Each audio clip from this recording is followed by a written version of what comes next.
Part 2 of the animal drawing. This portion of the animal drawing, you are going to be adding colors. You need to make sure that you have all of the colors that you can see in your animal. The colored pencils are found in the cabinet behind the chalkboard. You may have to grab a couple of boxes in order to find all of the colors that you will need. If you need a hand sharpener, it's in the 4th drawer, labeled pencil sharpener. You may also use the mechanical pencil sharpener found over by the whiteboard. Please make sure you do not use the pencil sharpener for our regular pencils. You may also want a free draw sheet for your color choices so that you can test them out before you use them on your final paper.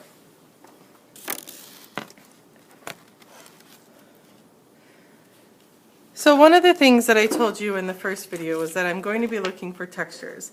The other things are found in your rubrics in your art locker on the door. So here it says Project 1 Animal.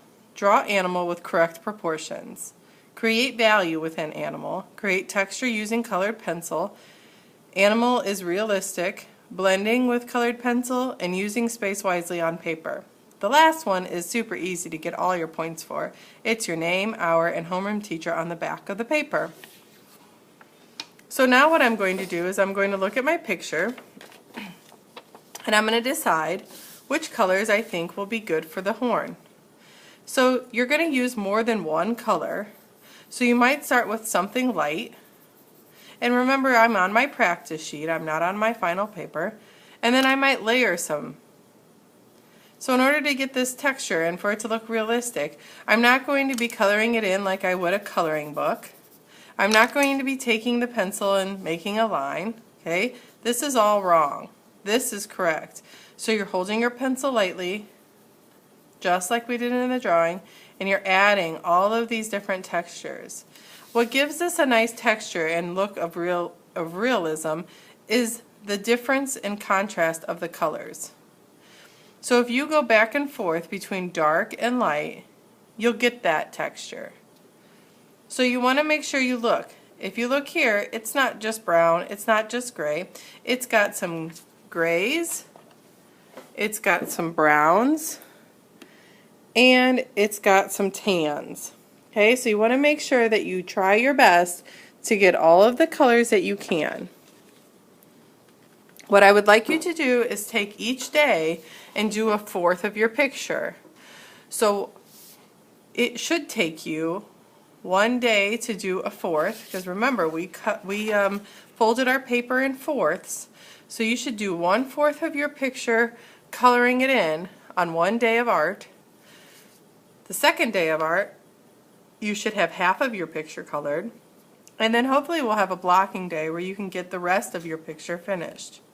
Then double check on the back, make sure you have your name, the hour of art, homeroom teacher, and you should be set.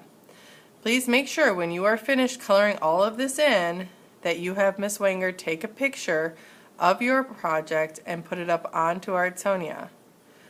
Once it's up on Artsonia, you are in charge of making sure that your artist statement is finished. I'm going to continue coloring in the rest of my horn so that you can see how you can get the texture in. As you can see here, I have already colored in my yellow as my base, okay? And then I'm going to start adding in, keeping in mind I am coloring within the shape and the motion that I see for this horn. Now it's going to change down here at the bottom. Okay, it's going to start going like a rainbow almost, and then it's going to turn into kind of a curved line. So you want to make sure that you get all of that in there and you blend it in there together, not just a straight line, so that you can create that texture and movement of the horn. Now if you had something like a cat or a bear that might have fur, like down here, you want to make sure that you get your base color, whatever that may be, and then you go in and you make sure that when you're coloring it, you're adding that texture. So you're making little lines, okay, so that it looks realistic instead of just coloring in like you would a coloring book. This may take you a while, but that's okay. That's why I ask you to break it up so that you don't get bored with it and that you can make it nice, one section at a time. So please continue, and when you are done, just a reminder, please make sure that Ms. Wanger gets a picture of your art project for Artsonia.